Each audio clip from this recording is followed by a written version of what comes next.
Hi everyone, welcome back to my vlog. This is vlog number 4. I'm going to be talking about Angels in America, chapters 2 and 3, and some big ideas, some claims, and responding to a couple peers. Okay, so starting with chapters 2 and 3, I think that a big thing that was going on, is people were getting more and more sick. Pryor and Roy and Lewis, and I think that there's a lot of difficulties and some big like life changes within it. But more specifically, a big idea that I thought like kind of captured the whole both episodes was relief. I felt that the characters were striving for relief more so and wanting to be done with these difficulties that they're going through and like for Roy, his AIDS, trying to strive to get rid of it, and to move past that. For Joe, I would say it would be him coming out as gay, this big relief off his chest and being homophobic and, leaving his relationship and where he was heterosexual and now he's um, uh, uh, gay, and I think that that is such a big transition for him that he's got this huge relief and he's striving for relief when it comes to his mom not approving of it and things like that. And then I think that Harper experienced the strive for relief with the stress of her husband, being gay, and her being out of a relationship and situations like that, that brings a lot of emotional and stress. And then I think with like Lewis, his would be striving for relief from his AIDS and then striving for relief from Pryor, because Pryor like is the one who infected him and has hurted him in that way. And then in Pryor's case, I would say relief from his AIDS is what he's really striving for.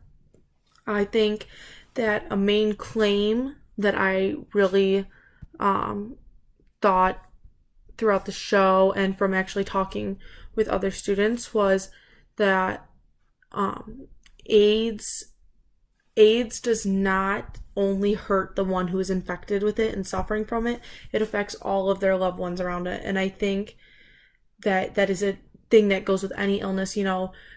If a kid breaks his arm, it's not just hurting him for those few months that he's broken. It's breaking the heart of all of his family members that he isn't able to go do certain things, and it's bringing their spirits down. I think an example with like the show is Pryor is sick and it's affecting him, but then he infected someone else, and then it's just like emotionally draining for everyone watching people go through that. Um, and so I think that AIDS hurts someone, but it hurts everyone around them so much more because the person that has it can cope with it, I guess, more than a person who doesn't have it because they don't know how they're feeling, but they know how they're feeling like what can I do? How can I help them? But they can't do anything. So I think that is a big thing that is shown throughout the show and then like throughout the world in general with any sort of infection or situation it affects the loved ones around them that are their like support team more almost more than it affects the one that's infected or hurt or something. And then something I just wanted to respond to was Maggie. I noticed in one of her vlogs from, I think it was her vlog number 2, I just really liked her claim about how freedom is not free and that there's a lot of sacrifices would come with that. And I think that relates to the big idea that I noticed of like relief. And I think we're kind of thinking the same concept there. And I just thought that it was a really cool thing. I agree that we give up so much and there's so many costs that go along with it. But I just think that's like a big part of life in general. And in this show, I think it's going to be a big thing that I would think would come out in future episodes.